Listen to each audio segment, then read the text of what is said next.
wanted to show you some of the books and the Bible which is very important for you and for your education to deal with the matters, because without these you don't have the evidence in hand and you don't know how to discuss and debate with people. This is very important. The first book I'm going to mention is this, Yehoshua, the Black Messiah. Now this book contains details of why Yehoshua was a man of color, why he was not as depicted in churches as the white Jesus. He was Yehoshua, and the one that is being presented in churches today, I'm afraid, is just a fraud. If you want to follow the fraud, that's your choice.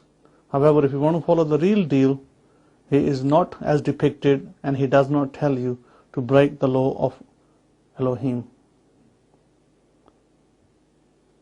Now, apart from this, this book gives you enough evidence of why he is from Neolithic people rather than Caucasian people. Now, there's a lot of debate and discussion around that, but I will present evidence for you to see where we are going with this. Now, the next book that you need to have is Beit Yehoshua, the son of Zadok, the son of Daud. This book basically details the man, Yehoshua of Nazareth, his household. Now, a lot of the times you'll have questions about who Matthew is. Who was Yohanan? His name wasn't John. Who was Mattathiyahu? Of course, his anglicized name is Matthew, but his real name is not Matthew. And we also see who was Mark, who was Luca. Now, these are questions that are important questions. Now, for instance, Matthew was related to the Messiah. So people don't just get up from their workplaces and start walking with somebody strange and leave their job and leave their household. That is not actually common. Now, what is common is that when you know somebody and you know, perhaps through the Holy Spirit, that this person who's leading you is leading you in the right direction, that is when you follow them. This is why it's important to have this material, because this book will show you how Matthew was related. Mattathiyahu, how he was related to the Messiah. He's a family member. Okay? And also, this book will tell you what happened to Miriam, Mary, the mother of Yehoshua. It is not as the Catholic Church teaches it. She did not remain virgin. She, in fact, did get married again. Now, for this evidence, you need these two books. I am also going to show you the AF Bible that I keep speaking about. The AF Bible, I have got the Tanakh here, as you can see. The Tanakh is the Jewish, well, actually the whole Bible is Yehudiyat, it's all Jewish. But having said that, the Tanakh is the portion of the Bible up to Malachi, from book of Genesis, Bereshith, to Malachi. This Bible is very important for you to have, to understand who we were as Hebrew Israelites and where we came from and where we are going. And all your questions that you always ask me will be answered in this Bible. It has got full commentary, it is commentated, it gives you descriptions of names of countries, modern names behind ancient names. It gives you names of people, locations, who they are, what they are, etc., etc. No Bible even comes close. I guarantee you, no Bible comes close to this. No Hebraic Roots Bible comes close to this. Forget the King James Version and the other Bibles out there. This Bible is in mark of his own.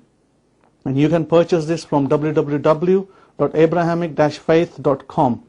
Alongside this, you got obviously the renewed covenant, what's called the New Testament. And this one will then go into the various, the 27 books that we have. They are translated again from the Greek, Aramaic, and the Hebrew text that we have. Yes, we do have some Hebrew text as well of the New Testament.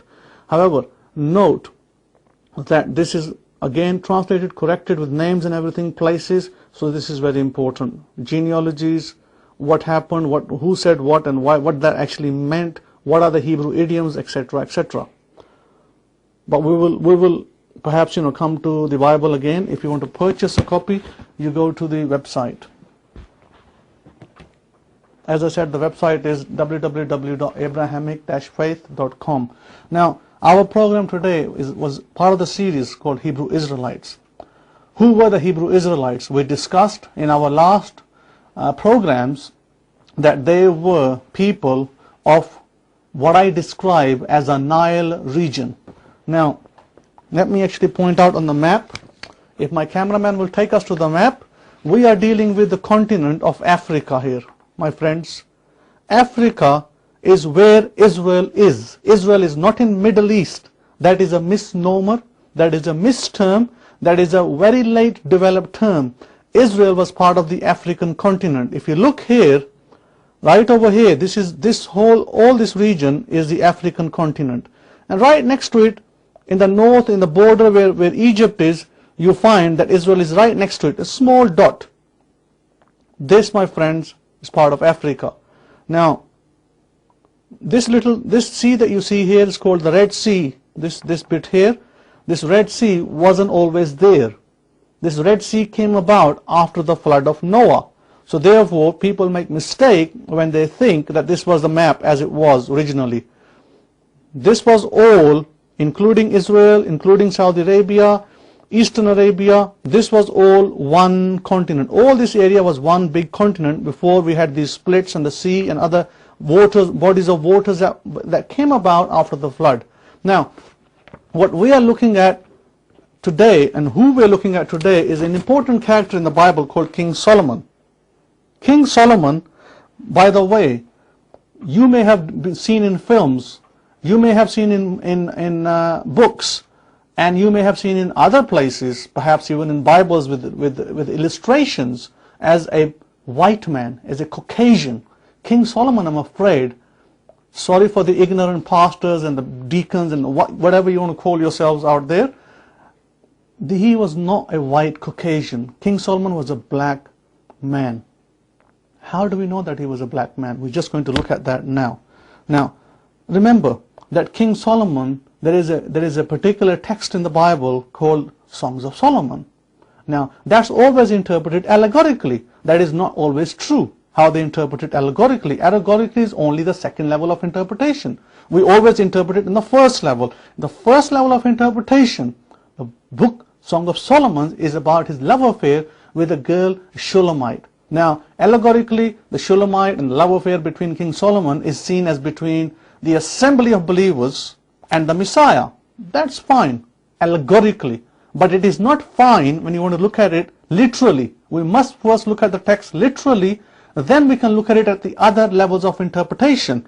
Now, I want to point out that the Shulamite girl, let me show you, she was black girl. Song of Solomon chapter 2 verse 5. I am black, but comely, O you daughters of Jerusalem, as the tents of Kedar, as the curtains of Solomon.